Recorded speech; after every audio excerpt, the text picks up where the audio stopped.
প্ৰথমটো কাৰ্যকালত মুখ্যমন্ত্ৰী হিচাপে নৃত্য নাটিকাহে কৰিছিল হিমন্ত বিশ্ব শৰ্মাই। আসল নাটকখন কৰিব ২৬ৰ পিছতহে, কাৰণ প্ৰথমটো কাৰ্যকাল মুখ্যমন্ত্ৰী হিচাপে ট্ৰেইনিংহে আছিল। এইবাৰটো মই প্ৰথম মুখ্যমন্ত্ৰী হৈছো, আগতেতো মুখ্যমন্ত্ৰী হোৱা নাই। এতিয়া এইবাৰ যিখিনি কৰি আছো এইখিনি নৃত্য নাটিকাহে, আগৰবাৰ আসল নাটক আৰু আহিব, আৰু কৰিম ডাবল। থিয়েটাৰ আগতে নৃত্য নাটিকা ওলাই নে নাই?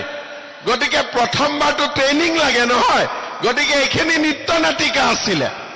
বিশ্বনাথত পঞ্চায়ত নিৰ্বাচনৰ প্ৰচাৰ চলাই হিমন্ত বিশ্ব শৰ্মাই এই মন্তব্যৰ জৰিয়তে ক'ব বিচাৰিছে, প্ৰথমটো কাৰ্যকালতকৈ দ্বিতীয়টো কাৰ্যকালত মুখ্যমন্ত্ৰী হিচাপে আৰু অধিক উন্নয়ন সাধিব অসমৰ। অৰ্থাৎ এইটো কথা নিশ্চিত বুলি ক'ব বিচাৰিছে যে ২৬তো মুখ্যমন্ত্ৰী হ'ব হিমন্ত বিশ্ব শৰ্মা। কিন্তু ২৬লৈ কি পৰিকল্পনা নকয় হিমন্ত বিশ্ব শৰ্মাই। এতিয়া এইখিনি যিটো ক'লো ইলেকশ্যনৰ পিছত নহয়, এই যিখিনি ক'লো ২০২৫ৰ ভিতৰতে খালাস কৰি দিম। এইটো পিছৰ প্ৰতিশ্ৰুতি নহয়, আকৌ পিছত কি কৰিম এইটো পিছত ক'ম। কিন্তু এটা কথা ক'লে মুখ্যমন্ত্ৰীয়ে, নৰ আৰু নাৰায়ণৰ বাবে কাম কৰিব বিজেপিয়ে, আত্মা পৰমাত্মা সকলোৰে আশীৰ্বাদৰ বাবে কাম কৰিব বিজেপিয়ে। নৰৰ লগতে যাতে নাৰায়ণৰ আশীৰ্বাদ থাকে, সেইকাৰণে কল্যাণী থানো আমি বনাব চেষ্টা কৰিছো, বিশ্বনাথ ঘাটো ধুনীয়া কৰিব চেষ্টা কৰিছো, নৰৰ স্থানতো নাৰায়ণৰ স্থানতো। আজি আমি ২৫,০০০ নামঘৰক ১.৫ লাখ টকাকৈ দিছো ইলেকশ্যনৰ আগতে, আৰু ২৫,০০০ নামঘৰক আকৌ দিম। তাৰমানে আমি নৰৰো আশীৰ্বাদ লাগে, আমাক নাৰায়ণৰো আশীৰ্বাদ লাগে, হয়নে নহয়?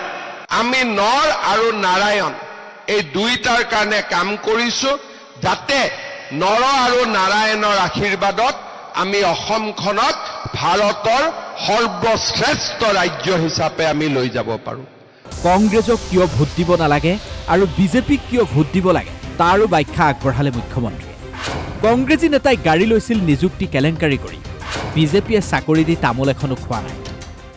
চাকৰি এটা দিবৰ কাৰণেও তেওঁলোকক ২ লাখ, ৩ লাখ, ১০ লাখ টকা ঘোষ দিব লাগিছিল। আৰু কংগ্ৰেছৰ যিমানবিলাক বিল্ডিং দেখিছে, কংগ্ৰেছৰ নেতাৰ যিমানবিলাক গাড়ী দেখিছে, চব চাকৰি নামত তোলা টকা, বাকীটো একো স্কিমে নাছিলে।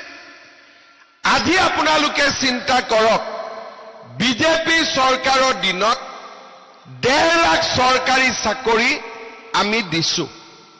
মই বাকী একো নকওঁ, মাত্ৰ ১ লাখ কৰি খুজিলেও মোৰ ঘৰত ১৫০০ কোটি টকা আহিলেহেঁতেন নাই। কিন্তু আপোনালোকে কওক, কোনোবা ল'ৰাক চাকৰি দি আমি তামোল এখনো খাইছে নেকি? কওক, কোনোবাই তামোল এখনো দিছে নেকি? মুখ্যমন্ত্ৰীৰ প্ৰতিশ্ৰুতি, গুৱাহাটী ডিব্ৰুগড় ৰাষ্ট্ৰীয় ঘাইপথত উৰা জাহাজেও অৱতৰণ কৰিব পাৰিব, ডিচেম্বৰত সম্ভৱ হৈ উঠাৰ প্ৰতিশ্ৰুতি। কংগ্ৰেছৰ দিনত ৰাস্তা ঘাটৰ অৱস্থা কি আছিলে?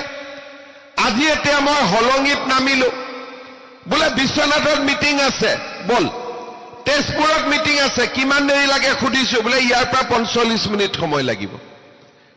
কালি মই কৈ আহিছো ডিব্ৰুগড়ত, গুৱাহাটী আৰু ডিব্ৰুগড়ৰ মাজত আমি এনেকে ৰাস্তা এটা বনাই আছো, ৰাস্তাততো গাড়ী যায়ে, ডিচেম্বৰ মাহত ৰাস্তাৰ ওপৰতে এৰোপ্লেন নামাই দিম। তাৰমানে এয়াৰপৰ্টত যেনেকুৱা ৰানৱে তেনেকুৱা ৰাস্তাও হ'ব। মুখ্যমন্ত্ৰী হিমন্ত বিশ্ব শৰ্মাৰ আন এক প্ৰতিশ্ৰুতি, ৩০০ টকা হ্ৰাস হ'ব ৰন্ধন গেছৰ মূল্য, উজ্জ্বলা আঁচনিৰ ৰন্ধন গেছ পাব ২৫০ টকাত। সিদিনাখন মই ধেমাজিত গৈছিলো, ভাষণ দি আছিলো, এগৰাকী আইতাই ক'লে, গোটেইখিনি দিছ যদি বাবা গেছৰ দামটো কিয় কমাই নিদিয়? গেছৰ দাম মই আপোনালোকক ৩০০ টকা কমাই দিম, ডাইৰেক্টলি ৩০০ টকা কমাই দিম। তাৰমানে যিসকলে উজ্জ্বলা গেছ পাই আছিলে, উজ্জ্বলা গেছে এতিয়া ২৫০ টকাতে এটা গেছৰ চিলিণ্ডাৰ পাই যাব। আৰু যাৰ নৰ্মেল গেছ আছে, ধনী দুখীয়া সকলোৱে ৬০০-৬৫০ টকা পাই যাব।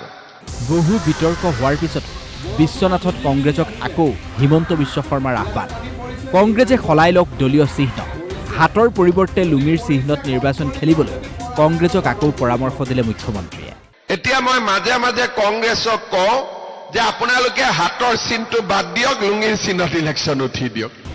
হেমন্ত বিশ্ব শৰ্মা জিন্দাবাদ। Bureau report DY365।